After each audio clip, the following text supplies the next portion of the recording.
Episode 63. All that is essential is invisible to the eye.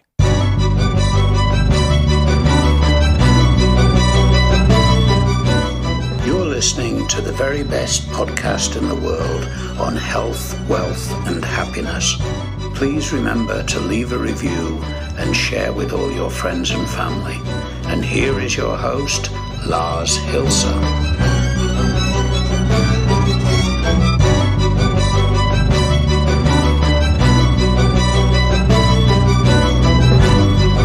And he is back on the 23rd of December with episode 63 of the very best podcast in the world, Personal Supremacy Through Health, Wealth, and Happiness.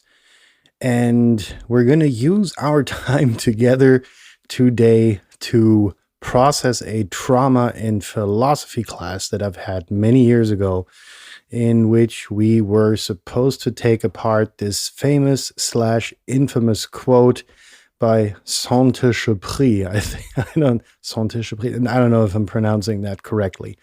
Now, with this quote, there's so much truth to it, but it's so arbitrary that, you can pretty much apply it to a lot of situations in life, if not all of them.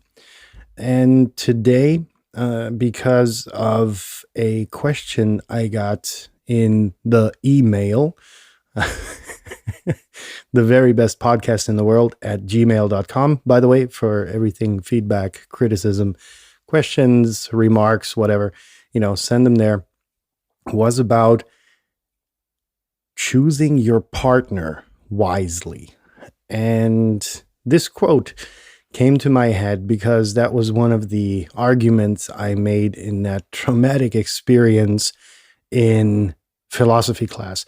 Because I said, when you're, how old was I? I don't know, late teens probably.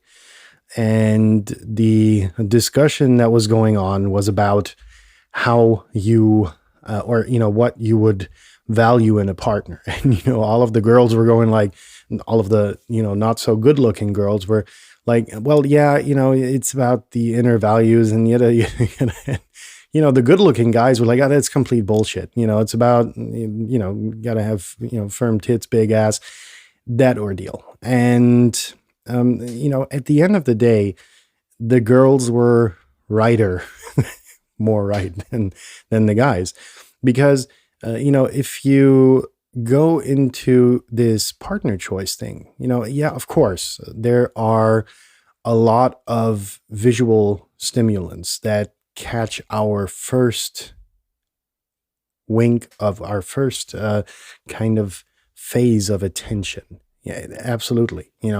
But almost simultaneously, if not earlier, we are going to have this experience of smell. Now, it's nothing that you can really grasp, or you can say this, guy smells like whatever, and therefore I admire, or I got the hots for that person.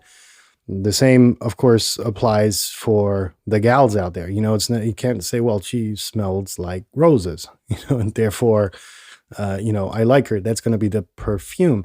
But in fact, it's more on a hormonal, pheromonal, I forget the term that we actually dug up back then, and the cocktail of bodily scents that are sent out. And, that's really the game maker, game changer, the thing that, you start clobbing her and dragging her into your cave, doing the manly thing, or, the girls, vice versa, probably in today's world. Now, only then, after this kind of pre-selection process has gone down, how there's this saying, you've got 3 seconds to make, or 7 seconds to make a first impression. Well, yeah, that's what we do when we go out, I don't know what, dancing, or, you just go, everybody needs to show off to catch the attention, and some people are better at it than others, and that ordeal. And then, after this whole mating ritual, uh, which when you get older, it gets so fucking ridiculous. But yeah, well, no, it doesn't get there are other ridiculous things you do as you get older. But, there we go. And then only do we get to the phase where we're like, hey, do we want to be together with this person over a longer period of time?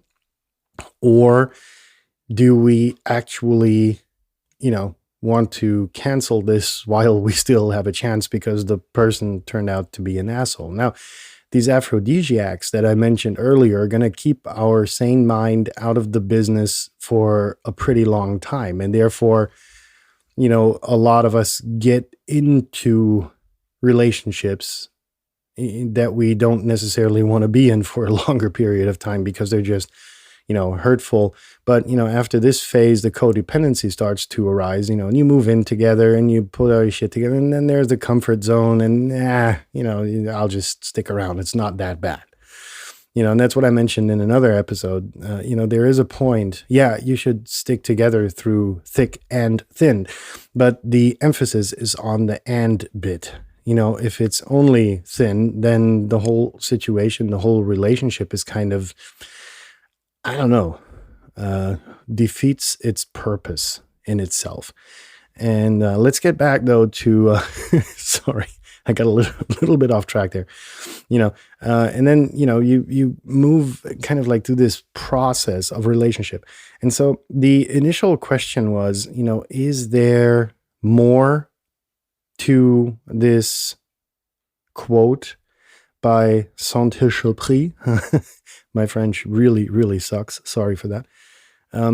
Yes, there is, because, while I remember this being said, to, in this discussion that I mentioned, in this very traumatic discussion that we had in philosophy class, it applies for, so many other things that you can really put this on, which makes it so great. If you walk through the forest, for instance, there is, you walk through it with kind of like your eyes open, yes, but the part where you really get a hold of the situation in its entirety, right?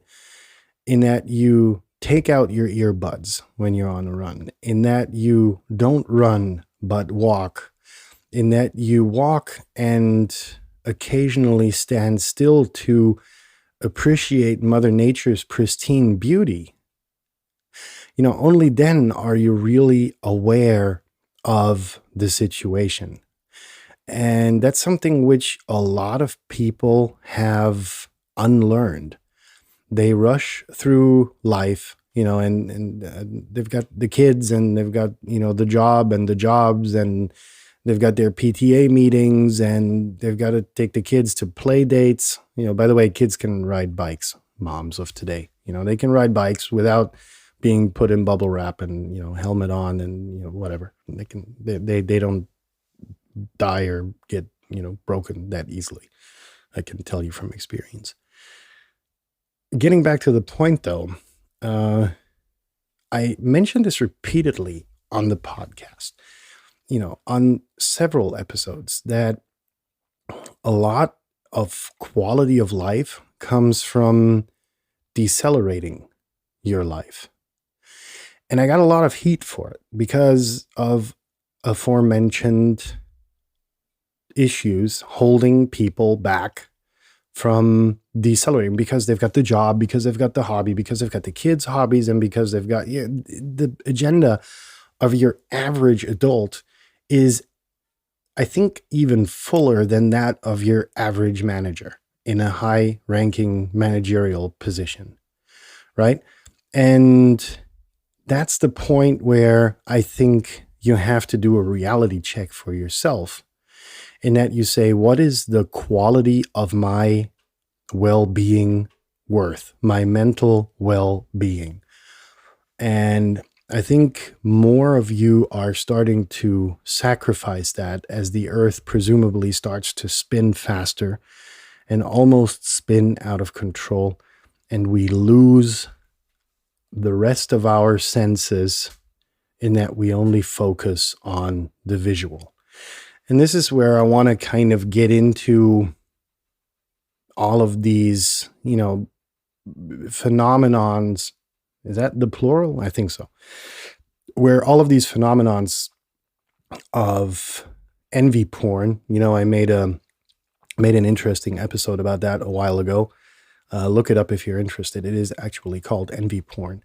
Where if you go on Instagram, for instance, the people that get tens of thousands of likes on, their pictures being out there, selfies and making stupid faces while in the process of spending hours and hours to make themselves look good for this one photo, to then feed their vanity with, these likes. That's a very interesting phenomenon. And, it goes to emphasize on this quote even more, because these people are, despite the fact that they're triggering visual stimulation, they're blind.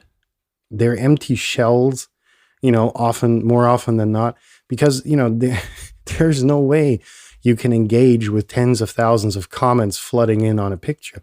You could, yeah, but not in a meaningful way, right? And so what are you presenting? In all actuality, right? You're presenting yourself, to the world to get a few likes. And probably because there are more girls doing it, you got a bunch of juveniles jerking off to your pictures. The question is that worth it, right? Monetarily, maybe. If you've got these influencer chicks doing their thing, they probably get a bit of money out of it. Then you've got the hustlers presenting their, a lot of times lent or leased Lambos or whatever. It's this game of superficiality. And this game of superficiality really relies a lot upon visual stimulants, right? And, if you take this quote, I'm going to read it again. All that is essential is invisible to the eye.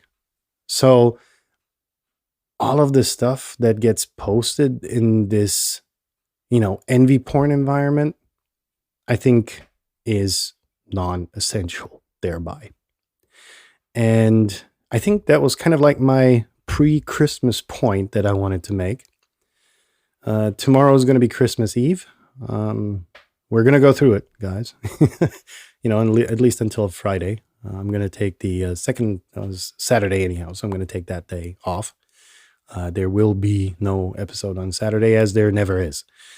And in that sense, I hope that, this quote kind of relates to you and you perhaps spend the silly season reflecting upon it a little. And maybe you can draw some conclusions out of that for yourself. Perhaps the next time you're out on a date, you look past the short mini skirt and the high-heeled shoes, or the, very tight jeans with, whatever. I don't want to go into too much detail.